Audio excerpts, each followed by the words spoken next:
नमस्कार मित्रांनो आज आपण जाणून घेऊया महाराष्ट्रामधील परिस्थिती। मित्रांनो, महाराष्ट्रामध्ये परिस्थिती अशी आहे की या महाराष्ट्रामध्ये आज शिक्षण घेतलेली मुली मोठ्या प्रमाणात आहेत। तसेच शेतकरी आहेत, तरुण आहेत, बेरोजगार तरुण आहेत, तसेच म्हटलं तर व्यवसाय करणारे तरुण आहेत। मुलींचे प्रमाण मोठ्या प्रमाणात आहे, मुलांचे बी मोठ्या प्रमाण आहे। पण एक अशी गोष्ट आहे की लग्नाला मुलगी मिळाली पाहिजे। प्रश्न एक आहे, मुलगी मिळते मित्रांनो, पण सिस्टीम म्हणजे महाराष्ट्र सरकारची सिस्टीम आहे ती सध्याला व्यवस्थित काम करत नाही।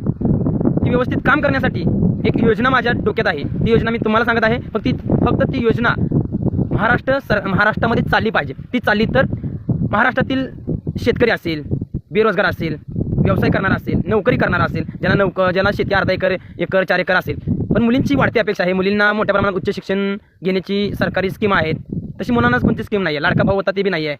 मग ह्या मुलांनी जगायचं कसं प्रश्न आहे। त्यांची पाठीमागची जबाबदारी आता मला भरपूर असे माझ्या जवळपास पाहायला भेटले, निरीक्षण मी केले की मला अनुभवायला भेटले की सध्याला